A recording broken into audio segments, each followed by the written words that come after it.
नमस्ते एवरीवन, कैसे हैं आप लोग। उम्मीद है सब बढ़िया होंगे। हम भी सब ठीक है। और दिस साइड इंदू।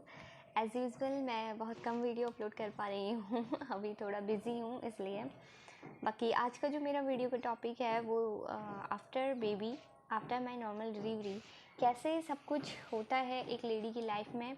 एक लेडी की लाइफ में क्या क्या चेंजेस आते हैं आफ्टर बेबी, इस बेसिस पे है। मतलब मैं अपनी जो अभी बेबी के साथ मेरी रूटीन चल रही है। चलो अभी तो मेरी बेबी क्योंकि 1.5 साल की हो चुकी है, तो अभी तो मेरी रूटीन सब थोड़ा सेट हो चुकी है, थोड़ा मुझे पता है कि क्या करना है।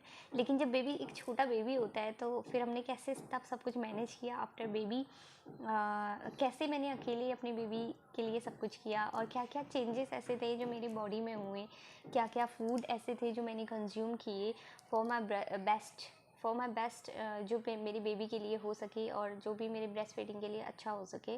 क्या क्या मैंने फूड कंज्यूम किए, ये चीज़ें मैं आज की वीडियो में आप लोगों के साथ शेयर कर रही हूँ।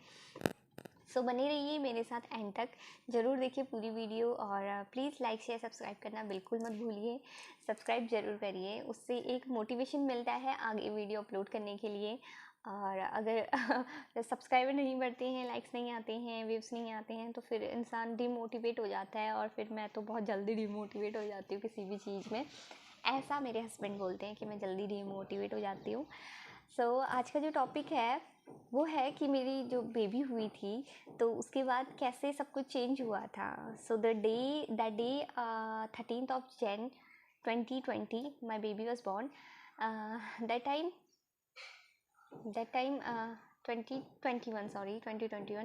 दैट टाइम लिटरली मैं खुद 24 ईयर की थी, बिकॉज मेरी शादी बहुत जल्दी हो गई थी। 21 में मेरी शादी हो गई थी।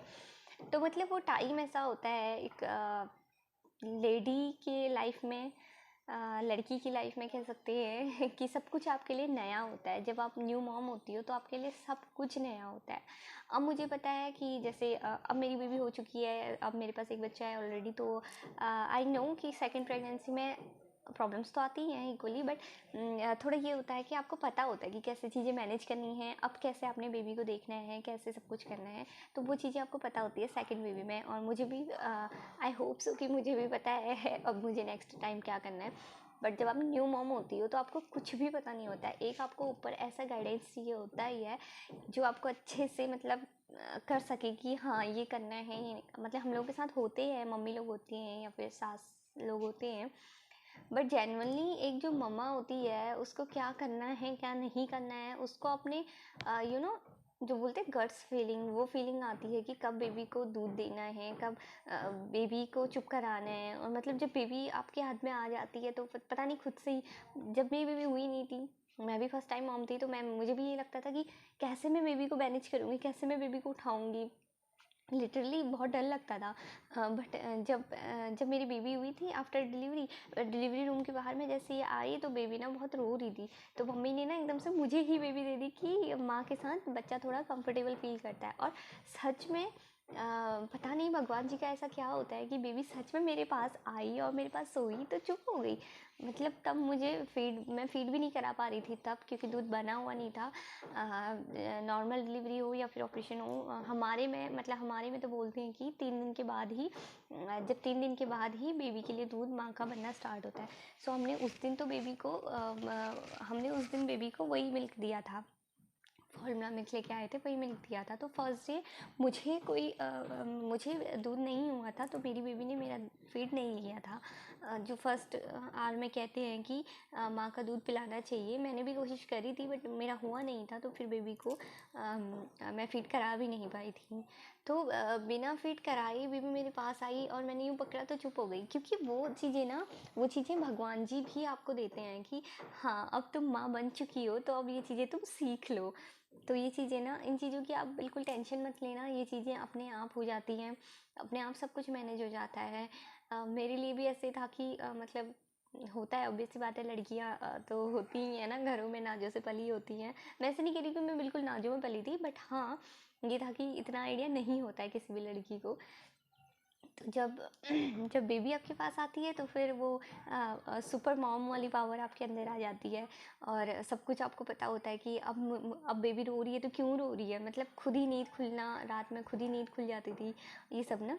तो जो मेरी नॉर्मल डिलीवरी हुई थी तो मुझे ज़्यादा प्रॉब्लम हुई नहीं। हॉस्पिटल में हम लोग बस 24 आवर के लिए ही एडमिट थे। मैं तो फिर उस रात बल्कि मुझे याद है कि मेरी मदर इन लॉ भी हॉस्पिटल में नहीं रुक पाई थी, क्योंकि वहाँ पे सिर्फ एक ही बेड लगा था, मतलब एक बेड मेरे लिए और एक ही बेड, उसके अलावा एक पतला सा बेड लगा हुआ था जिस पे मेरे हस्बैंड रुके हुए थे। तो फिर मम्मी जी के लिए वहाँ पे रुकने की जगह थी नहीं, तो फिर हमने सोचा कि सब कुछ ठीक ही है, नॉर्मल है, और हॉस्पिटल स्टाफ तो होता ही है, तो रात में आप रुक के क्या करोगे। तो फिर मम्मी घर आ गई थी। मम्मी मतलब घर चली गई थी भैया के साथ, और मैं और मेरे हस्बैंड ही थे।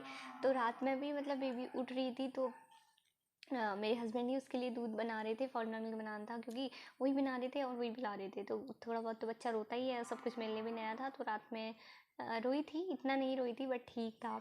और दूसरे दिन ये था कि उस हॉस्पिटल में पीडियाट्रिशियन नहीं था, तो फिर मुझे दूसरे हॉस्पिटल में बेबी को लेके जाना पड़ा उसका टीका लगवाने के लिए। तो फिर मतलब नॉर्मल डिलीवरी जब आपकी होती है ना, तो आपको इतना ईजी होता है, मतलब हाँ पेन होता है, बहुत ज़्यादा पेन होता है, बट कुछ चीज़ें होती है कि कुछ पाने के लिए कुछ चीज़ें खोनी पड़ती हैं। सो पेन, उस टाइम का पेन जो होता है नॉर्मल डिलीवरी में, वो बाद में वर्थ हो जाता है, क्योंकि मतलब आप सोचो कि पहले दिन 11 बजे मेरी डिलीवरी हुई थी, और दूसरे दिन सुबह 7 बजे ही 8 बजे ही हमें डिस्चार्ज मिल गया था, और दूसरे दिन ही मैं अपनी बेबी को अपने हाथों में उठा के अच्छे से चल पा रही थी। बल्कि मैं लिफ्ट से भी नहीं गई, मैं सीढ़ियों से गई। और मैं दूसरे हॉस्पिटल में, क्योंकि वहाँ पे पीडियाट्रिशियन नहीं था, तो फिर मैं दूसरे हॉस्पिटल में गई, और दूसरे हॉस्पिटल में मैंने अपनी बेबी को टीका लगवाया। मतलब ये चीज़ें कुछ फ़ायदेमंद होती हैं। तो फिर दूसरे दिन भी वही हम लोग अपना सामान वामान पैक करके घर चले गए थे।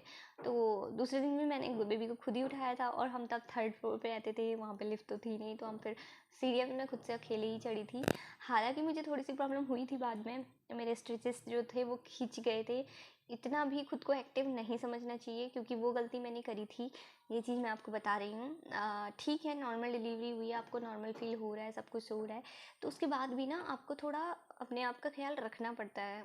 देखिए, आपकी बॉडी उस टाइम पे ऐसे होती है, एकदम बहुत कमज़ोर हुई होती है डिलीवरी के बाद, लेकिन हम ऐसे फिट, जब बेबी आपके पास आती है, मेरे पास लिटरली जब बेबी आई थी उसके बाद आई डोंट नो व्हाई मैं इतनी, मतलब होता ही है, सभी खुश होते हैं, तो मेरी खुशी ऐसी थी कि मैं मतलब एकदम एनर्जेटिक फील कर रही थी। ये नहीं कि मुझे वीकनेस हो रही थी, मैं मतलब जल्दी जल्दी सब कुछ हो जाए, जल्दी जल्दी हम बेबी को घर ले जाएं, ये सब के चक्कर में रह गई, और सब कुछ खुद ही करने लगी, खुद ही जाने लगी, खुद ही सीढ़ियाँ चढ़ने उतरने लग गई, खुद ही बेबी को उठा के ले गई। तो उससे क्या हुआ कि मेरे स्टिचेस खिंच गए, तो उससे मुझे थोड़े दिन प्रॉब्लम हुई थी। क्योंकि ठंड के दिन थे, जनवरी का महीना था, और ठंड की वजह से डॉक्टर का कहना था कि ठंड की वजह से और ज़्यादा आपको उसकी वजह से ज़्यादा पेन हो रहा है, ऐसा डॉक्टर का कहना था। बाकी उन्होंने मुझे मेडिसिन दी थी पेन कम करने के लिए, वो लिया था। बाकी वो गर्म पानी वगैरह से सेक करना होता है, वो आपको पता ही होगा, आपके डॉक्टर आपको बताएंगे। उसके अलावा जब मैं हम घर गई, उसके बाद बेबी का वेलकम हुआ, उसके बाद जो मेरा फूड था, मेरा खाना था, हमारे वहाँ गरम गरम आटे का हलवा देते हैं, मतलब आटा भी मोटा पीसा हुआ आटा, जिसको आप सत्तू का आटा बोल सकते हो, या फिर दलिया टाइप का, हमारे यहाँ घी में बनता है। और मेरी मम्मी जी ने उसमें वो मिलाया हुआ था, मतलब वो मेथी का कूट के मम्मी उसमें कुछ मिलाती थी। मेरी सास जो थी उस टाइम पे मेरे साथ, तो वो उसमें मेथी दाना भी मिलाती थी, क्योंकि मेथी दाना गर्म होता है, तो उससे ये भी बोलते हैं कि दूध वगैरह होता है। और मेरी सास ने मेरे लिए लड्डू बनाए हुए थे मेथी के, गोंद, ड्राई फ्रूट्स और ये सब की पंजीरी वगैरह जो होती है, जी किसी के यहाँ पंजीरी बनती है, तो हमारे वहाँ जो ट्रेडिशनली बनती है, वो हमारे वहाँ आटे का हलवा घी में बनता है, और गरम गरम ही मदर को दिया जाता है। उसको बोलते हैं हमारे यहाँ बोलते हैं कि नई नई माँ को उसको देते हैं, तो उससे दूध बनता है ज़्यादा बेबी के लिए। तो शायद सच में यही था कि मुझे उसके बाद अच्छा दूध हुआ था। मेरी बेबी को उसके बाद दूध की प्रॉब्लम नहीं हुई थी, बट हमारे साथ एक और प्रॉब्लम हुई थी उसके बाद। बेबी थी 2 या 3 दिन की थी आई थिंक। बेबी दूध को लैच नहीं कर पा रही थी अच्छे से। ये होता है कि एक्सपीरियंस बहुत मैटर करता है। तो मेरी मम्मी जी को भी इतनी ज़्यादा एक्सपीरियंस थी नहीं बेबी की, क्योंकि हमारे घर में पहली पहली बेबी थी ये। तो अपने टाइम में जब हुए होंगे उनके बच्चे तब से वो भूल गए थे, लेकिन हमारे घर में ऐसे कोई बेबी था नहीं। तो मतलब मेरी बेबी दूध पीती नहीं थी, और मुझे ऐसा लगता था कि वो दूध पी रही है, वो लैच नहीं कर पाती थी अच्छे से दूध को। तो बोलते हैं ना कि पूरा अच्छे से बेबी लैच करना चाहिए, वो नहीं कर पा रही थी मेरी बेबी, और मुझे लगता था कि कर रही है, पी रही है। बट उसके बाद क्या हुआ कि हमें उसको 24 घंटे हो गए थे और उसको सुसु नहीं आई, जबकि पहला पहला बेबी जब होता है तो कितना सुसु करता है, और ठंड के दिनों में तो और ज़्यादा। तो मेरी बेबी सुसु नहीं कर पाई, तो हम लोग बहुत डर गए कि क्या प्रॉब्लम हो गई, पता नहीं मतलब क्या हो गया होगा कि सुसु नहीं हो रही है, ये नहीं हो रही है। बाद में फिर हम उसको फिर हॉस्पिटल लेके गए, जब वो 3 दिन की थी, इतने ठंड के दिन थे। फिर हम उसको बिल्कुल लेके गए, और फिर पता चला, डॉक्टर बोले कि इसने दूध पिया ही नहीं है, इसका पेट पूरा खाली है। तो सब लोग मेरी तरफ देख रहे हैं कि मतलब तू दूध दे नहीं रही है क्या, मतलब तुझे नहीं पता क्या दूध देना है, मतलब मेरे ऊपर क्वेश्चन मार्क बन रहे थे। तो आई एम जस्ट लाइक कि मैं तो दे रही हूँ और ये पी भी रही है। तो फिर मुझे पता चला कि वो पीना पीना नहीं था उसका, बस वो मुंह पे लगाती थी और ऐसे सक करती थी, बस सक नहीं करती थी, बस मुंह हिलाती थी। तो जो दूध गिरता था एक्स्ट्रा वही उसके पेट में जा रहा था, इतना कि उसकी जो वो रोती थी भूख के बारे, वो भूख बंद हो जाए, पर इतना नहीं हो रहा था कि वो पेट भर जाए उसका अच्छे से। तो ये चीज़ मुझे उस दिन पता चली। फिर उसके बाद नई प्रॉब्लम शुरू हुई मेरे साथ कि मेरे ब्रेस्ट में मिल्क भर गया और गांठें बन गई, क्योंकि मुझे पता नहीं था कि कैसे करना है, क्या करना है। गांठें बन गई, तो लिटरली मेरी भाभी हैं, वो एएनएम हैं, तो उन्होंने बताया कि ये सब निकालना होता है वरना आपको प्रॉब्लम होगी आगे जाके। तो फिर वही हुआ, फिर मैंने वो दूध निकाला और फिर वो बेबी को अच्छे से लैच कराना सीखा। मतलब ये चीज़ें होती हैं नई नई कि आपको ये सब चीज़ें करनी पड़ती हैं। और बाकी हमारे में वैसे मिथ भी बहुत कुछ होते हैं कि ये नहीं खाना, ठंडा नहीं पीना, और ठंडा पानी नहीं पीना है, पालक नहीं खाना है, प्याज नहीं खाना है, लहसुन नहीं खाना है। ये सारी चीज़ें मिथ होती हैं, लिटरली बताऊँ मिथ होती हैं। वुमेंस की बॉडी इतनी कमज़ोर होती है आफ्टर डिलीवरी कि उसको आपको और ज़्यादा देना चाहिए और सब कुछ देना चाहिए। जो नॉन वेज खाता है तो उसको नॉन वेज देना चाहिए, और जो नॉन वेज नहीं लेता है उसको भी मतलब वो सारी चीज़ें देनी चाहिए जो उस सीज़न में होती है। मेरे टाइम पे पालक वालक होता है सर्दियों में, वो सब खाना चाहिए, और मैंने सब कुछ खाया था। मुझे भी बोला था कि ये नहीं खाते हैं, ये नहीं खाते हैं, बट मेरे हस्बैंड ने यही बोला कि नहीं सब कुछ खाएंगे, ऐसा नहीं है कि कोई चीज़ हम छोड़ेंगे, नहीं सब कुछ खाएंगे। सो मैंने कोई चीज़ नहीं छोड़ी थी, मैंने सारी चीज़ें खाई थी। और फॉर गॉड ग्रेस कि मेरी बेबी को ऐसा कुछ हुआ भी नहीं। मतलब बोलते हैं ना कि बच्चे का पेट खराब हो जाता है, बच्चे को हो जाता है, मेरी बच्ची एकदम फिट थी। इवन अगर मैं कहूँ, मैं देखूँ तो शायद ही टच वुड है कि मेरी बेबी मतलब शायद ही 6 महीने तक का उसको बुखार या फिर जुकाम भी हुआ होगा, जबकि वो सर्दियों में पैदा हुई थी। तो मतलब 6 महीने तक तो मुझे अच्छे से याद है कि उससे कुछ मतलब कभी बुखार ही नहीं आता था, कभी जुकाम ही नहीं होता था। उसके बाद भी उसके जो टीके वीके लगते थे उसी दिन जो बुखार तो आना नॉर्मल होता है वही लगते थे, बाकी उसके अलावा उसको कभी बुखार भी नहीं आता था। मतलब अभी भी हमारे लिए टच वुड है कि वो इतना ज़्यादा बीमार नहीं होती है, उसकी इम्यूनिटी सिस्टम बहुत अच्छी है। ये चीज़ें होती हैं कि कुछ फ़ायदे होते हैं, कुछ नुकसान होते हैं। बाकी वही मैंने सब कुछ खाया था, मैंने दूध पिया था, मैंने पालक खाया था, मैंने सारी चीज़ें खाई थी, मैंने नॉनवेज खाया था। नॉनवेज तो अगर आप लेते हैं तो ज़रूर लीजिए, मीट वगैरह लेना चाहिए, क्योंकि उस टाइम पे बॉडी बहुत वीक होती है।